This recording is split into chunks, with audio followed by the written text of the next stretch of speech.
Good morning बच्चों। Today's topic is simple microscope. Okay, पिछले class में हमने आपको विजुअल एंगल के बारे में बात हम किए थे।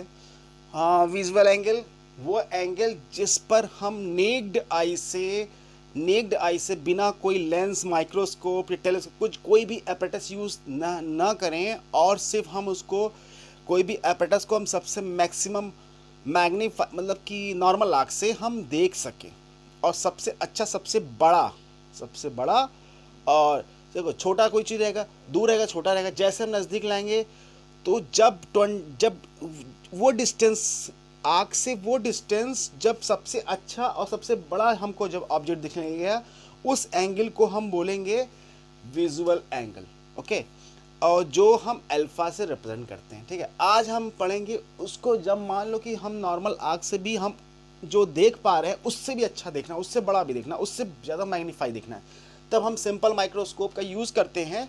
इसमें कंडीशन ये है कि ऑब्जेक्ट को हम कहाँ रखते हैं। ऑब्जेक्ट को हम एक लेंस यूज़ करते हैं, सबसे पहले लेंस यूज़ करते हैं, कॉन्वेक्स लेंस। और ऑब्जेक्ट को हम यहाँ पे एक कंडीशन है थोड़ा, ये ऑप्टिकल सेंटर और यहाँ पे कहीं फोकस होगा तो ऑब्जेक्ट को हम फोकस और पोल के बीच में रखते हैं, बीच में कहीं रखते हैं, बीच में मतलब मिड से मतलब नहीं है, मतलब उसके बीच में कहीं रखते हैं। ए और बी मान लेते हैं ऑब्जेक्ट, और ऑब्जेक्ट की हाइट जो है h0 आई, हम ये सपोज कर रहे हैं। ठीक है, और जब मालूम है कि आपको जब लाइट इसमें दो रेज हम सेलेक्ट करते हैं, रेज कई निकलते हैं लेकिन हम दो रेज सेलेक्ट करते हैं जो एक प्रिंसिपल एक्सिस के पैरेलल है, जो बाद में फोकस से होकर जाता है।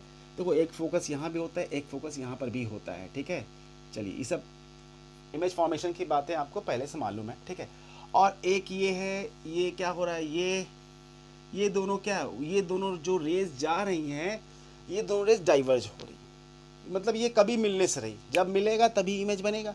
तो ये कहाँ मिलेगा, ये इसी साइड मिलेगा, मतलब वर्चुअल। ठीक है, इस टाइप से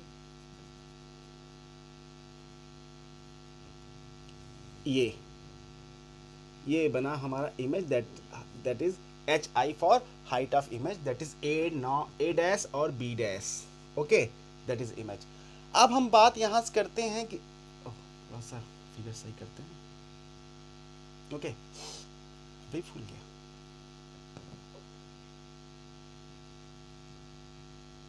ना ओके, चलो हम यहाँ से देख रहे हैं, टकटकी लगा के देख रहे हैं भाई कि हमारा जो ऑब्जेक्ट है वो अच्छा दिखना चाहिए, बड़ा दिखना चाहिए। ठीक है, चलिए तो उस कोई एंगल होगा, मेजर करेंगे, इस एंगल को हम बीटा कह रहे हैं। ठीक है, और ये जो ऑब्जेक्ट रख रहे हैं तो ऑप्टिकल सेंटर से इसके बीच की दूरी को हम यू से डिनोट कर रहे हैं, और ये भाई ये तो वी से डिनोट होता ही है, इमेज की डिस्टेंस। ठीक है, अब जब हम tan बीटा की बात करते हैं, tan beta is equal to what, tan perpendicular upon base. तो परपेंडिकुलर अगर हम ये ट्रायंगल लेंगे तो ये भी हो सकता है और ये भी हो सकता है, दोनों से एंगल बीटा एंगल बन रहा है। ठीक है, तो यहाँ beta is equal to A dash B dash upon O A dash भी ले सकते हैं और ए बी अपॉन ओ ए भी ले सकते हैं। परपेंडिकुलर अपॉन बेस लेना है तो हम ले रहे हैं height of object, that is A B upon O A that is u. Clear, ये देखिए। और हम ये कह रहे हैं कि tan बीटा जो आपका है बहुत ही छोटा, बहुत छोटा है। जब tan बीटा या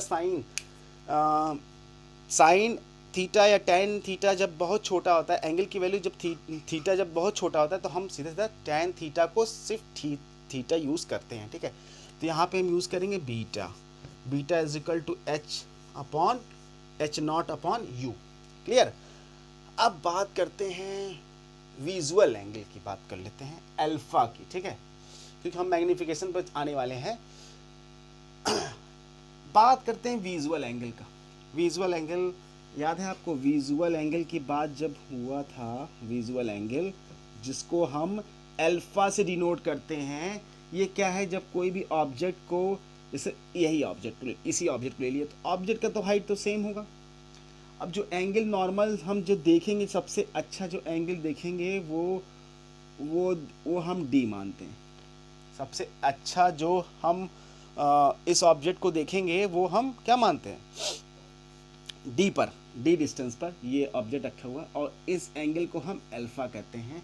तो यहाँ से हम ये भी कह देंगे कि tan alpha is equal to again perpendicular upon base, that is h naught upon d। Clear? d is least distance, सबसे अच्छा दिखने वाले जो डिस्टेंस को हमारे आँख से सबसे अच्छा जो जब किस डिस्टेंस पर दिखता है उसको हम d से डिनोट करते हैं। बाद में जब हम इसका न्यूमेरिकल वैल्यू यूज़ करना चाहेंगे तो 25 सेंटीमीटर यूज़ करते हैं। ठीक है, चलिए यहाँ पे भी अल्फ़ा बहुत कम है, तो यहाँ से हम कहते हैं alpha is equal to h naught upon d, ये भी कह सकते हैं। अब बात टॉपिक पर आते हैं magnification. Magnification is equal to क्या, beta, that is the angle made by final image, and alpha that is visual angle, that is angle made by an object without any apparatus, means normal आँख से जब देखते हैं तब। Actually alpha का role यहाँ पर नहीं है, हम इसमें यूज़ नहीं, मतलब यहाँ पर हम अल्फ़ा ढूंढने लगते हैं। प्रॉब्लम क्या होता है कि हम इसी में अल्फ़ा ढूंढने लगते हैं, प्रॉब्लम ये है। जबकि अल्फ़ा तो नॉर्मल बिना इसके, हम बिना इस apparatus के यूज़ किए ही हम नॉर्मल्स की बात करते हैं। ठीक है, चलिए ये हो गया। तो यहाँ से आपके पास हो गया बीटा की वैल्यू क्या है भाई, h not by you upon ये नॉट अपॉन अल्फा की value h naught upon d, h not से h नॉट कैंसिल, m की वैल्यू आ गई हमारे पास d upon u, that is the final formula for magnification. Okay, अब यहाँ पे cases की बात करते हैं। ठीक है, चलिए भाई रीड करें,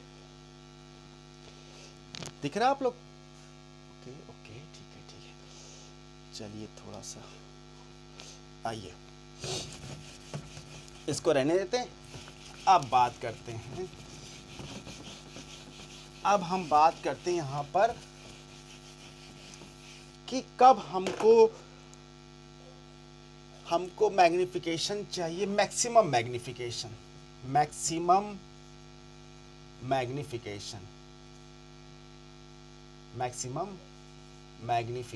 की बात करते हैं।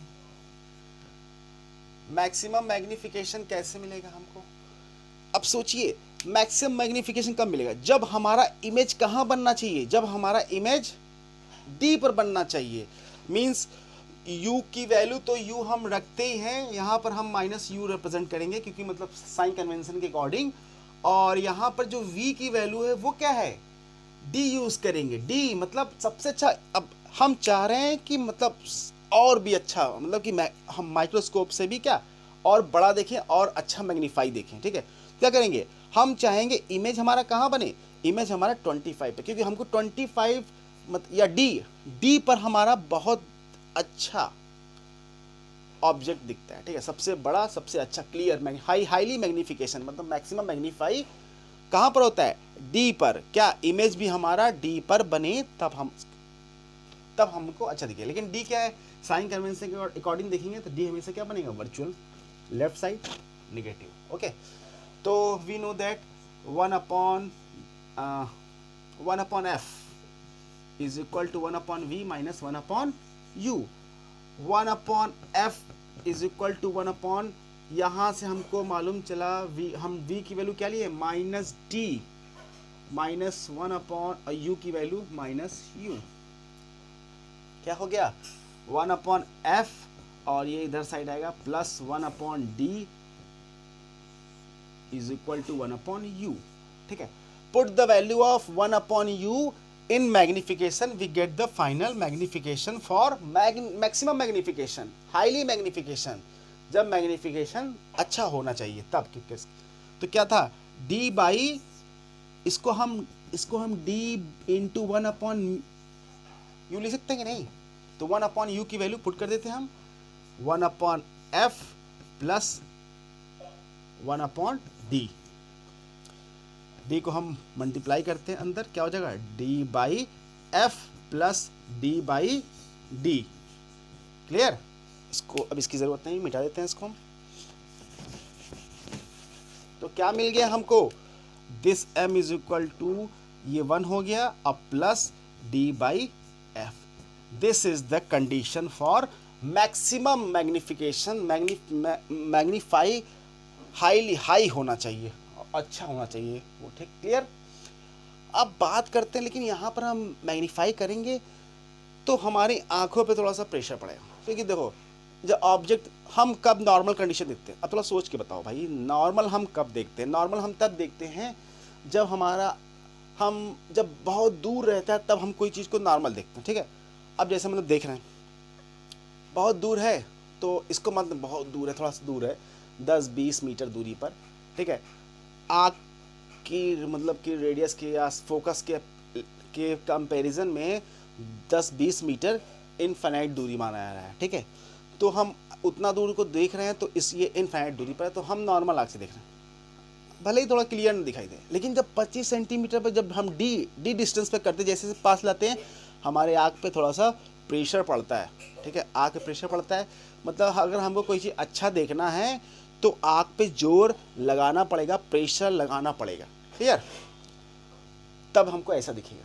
ये हाईली मैग्नीफिकेशन, ये हाईली मैग्नीफिकेशन के लिए कंडीशन ये, इस कंडीशन में हमारे आँख पे प्रेशर पड़ेगा, ठीक है? कोई भी चीज़ अगर हमको अगर ज़्यादा, अब जैसे ये बहुत दूर से हमको नहीं दिख रहा है, ये बहुत दूर से नहीं दिख रहा, अब जैसे करीब लाएंगे हमको दिखना तो शुरू हुआ, लेकिन क्या हुआ, हमारे डी डिस्टेंस पर बहुत अच्छा दिखा, लेकिन क्या हुआ, हमारे आँख पर प्रेशर पड़ता है, ठीक है? अब यहीं हम बात करते हैं कि मैग्नीफिकेशन तो हो, लेकिन क्या हो, बहुत ही मैग्नीफिकेशन हो, ठीक है, लेकिन मतलब आँख पे जोर ना पड़े, तो हम कह सकते हैं भाई मिनिमम मैग्नीफिकेशन, कह सकते हैं मिनिमम मैग्नीफिकेशन। तो यहाँ मैक्सिमम की जगह हम मिनिमम मैग्नीफिकेशन की बात करेंगे, या दूसरे भाषा में कहेंगे आँख पे जोर सबसे कम पड़े, मतलब आँख पे प्रेशर कम पड़े, तो उसको हम मिनिमम मैग्नीफिकेशन भी नाम दे रहे हैं, मिनिमम मैग्नीफिकेशन। इस कंडीशन में क्या होगा, यू तो भाई माइनस रहेगा ही, ठीक है? जो डी है वो आप क्या हो जाएगा, हमने कहा था ना जब बहुत दूर होगा तब क्या होगा, उस कंडीशन जब बहुत दूर होगा, तो उस कंडीशन में मतलब हम बहुत दूर क्या बोलते हैं, इनफाइनाइट। मतलब हम कहेंगे जो हमारा आँख है, मान लो लेंस है, तो फोकस कहीं यही नज़दीक हुआ ना, ठीक है, 1-2-3 सेंटीमीटर के पास। अब जब इसको 20 मीटर 10 मीटर की दूरी पर कर देंगे, तो वो 1 सेंटीमीटर की अपेक्षा क्या हुआ, वो इनफाइनाइट माना जाएगा, ठीक है? यहाँ इनफाइनाइट कंपैरिजन कर हम इनफाइनाइट कह रहे हैं, तो यहाँ पे हम इनफाइनाइट यूज़ करते हैं। तो इस कंडीशन में क्या करते हैं, इनफाइनाइट यूज़ करेंगे, क्या हो जाएगा यहाँ पर, अब देखिए कुछ नहीं है, कोई बहुत मतलब ये नहीं कि बहुत तोप है या बहुत टफ है, कुछ नहीं है। अब हम u की वैल्यू f जो इमेज बन रहा है वो कहाँ बनेगा, इनफाइनाइट बनेगा, तो हमारी आंखों, देखो भाई मैग्नीफिकेशन अच्छा नहीं होगा, लेकिन अच्छा दिखेगा, लेकिन हमारी आंखों पे जोर नहीं पड़ेगा। मिनिमम मैग्नीफिकेशन ये सबसे कम होगा, लेकिन हमारे आंखों पर जोर नहीं पड़ेगा। तो भाई एक चीज़ करना है, दोनों चीज़ एक साथ नहीं मिलना है, कुछ ना कुछ करने के लिए हमें कुछ ना कुछ लॉस करना है। तो हमारा जो अच्छा मैग्नीफिकेशन था, हाई मैग्नीफिकेशन, वो हाई मैग्नीफिकेशन नहीं मिलेगा, लेकिन हमारा जो हम बहुत रिलैक्स मूड में हम देख पाएंगे। ये रिलैक्स मूड नहीं, ये रिलैक्स नहीं है, नॉट रिलैक्स।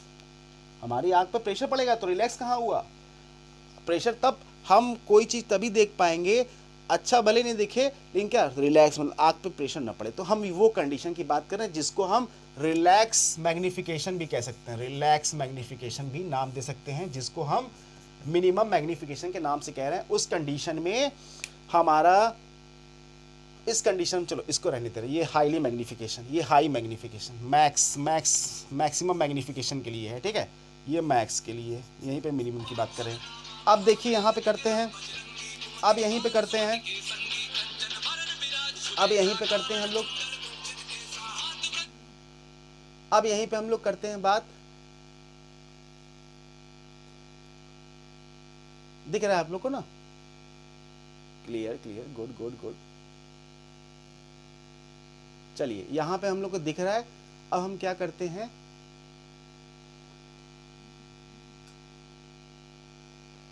प्रोसीड हो रहा है, ठीक है ठीक है, डिस्टर्बेंस क्रिएट हो जाता है यहाँ पे। चलिए भाई, अब हम क्या करते हैं, यहाँ पर इमेज हमारा कहाँ बन रहा है, रिलैक्स तभी होंगे जब हमारा इमेज कहाँ बनेगा, इनफाइनाइट पे बनेगा। तो v की जगह क्या पुट करेंगे, इनफाइनाइट, यहाँ पे इनफाइनाइट पुट करते हैं। अब हमको मालूम है, क्या मालूम है, 1 अपॉन इनफाइनाइट की वैल्यू कितनी होती है, 0। क्यों, क्लियर है, 1 अपॉन इनफाइनाइट की वैल्यू कितनी होती है, 0। तो यहाँ पे क्या हो जाएगा, 0।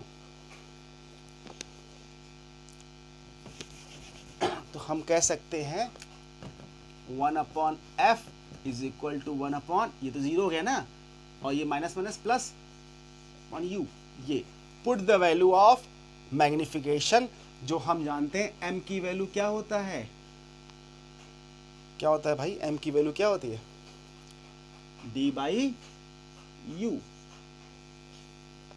ठीक है। तो स्टार्टिंग में हम बात कर रहे थे, जब हम बोले थे ये फॉर्मूला है आपका फाइनल फार्मूला, तो ये है। अब उसके बाद हम यहाँ पे कह रहे हैं put the value of 1 upon U, इसको हम क्या लिख सकते हैं, d is equal to D into 1 upon U ही ना लिख सकते हैं। तो 1 अपॉन यू की जगह क्या, m is equal to D by F, ये कंडीशन है फॉर मिनिमम। ध्यान से देखिए, ये मिनिमम, और ये मैक्स के लिए था और ये मिनिमम के लिए था, क्लियर। तो इस तरीके से हम कंक्लूजन पर ये पहुँचे कि हमारा जो सिंपल माइक्रोस्कोप से जो मैग्निफिकेशन है वो अगर इनफाइनाइट पर रहेगा तो माइक्रोस्कोप से, तो हमारा जो मैग्निफिकेशन की वैल्यू है वो d अपॉन एफ सबसे कम इतना हो सकता है, और उससे ज़्यादा, सबसे ज़्यादा मैक्सिमम क्या हो जाएगा, ये हो जाएगा 1 plus d upon F, clear. Magnification का रेंज हमारा यहाँ से लेकर यहाँ तक आया, क्लियर। ये मिनिमम के लिए है और ये मैक्सिमम के लिए है, क्लियर कि नहीं। ये सिंपल माइक्रोस्कोप का कंक्लूजन है, क्लियर। यहाँ पे हमको आँख पर थोड़ा प्रेशर लगाना पड़ेगा, ये रिलैक्स मूड है, क्लियर। दोनों एक साथ नहीं मिलना है, ओके। अब यहाँ देखिए, अगर आप लोग को कोई प्रॉब्लम हो रही हो, इसमें कुछ नहीं समझ में आ रहा हो, तो आप लोग हमको बताइए, ठीक है, कमेंट करके बताइए कि हाँ इस पोर्शन पे हमको नहीं। ये complete discussion about simple microscope. अब इसके बाद नेक्स्ट जो वीडियो हम बनाएंगे वो कंपाउंड माइक्रोस्कोप पे बनाएंगे, ठीक है, ओके।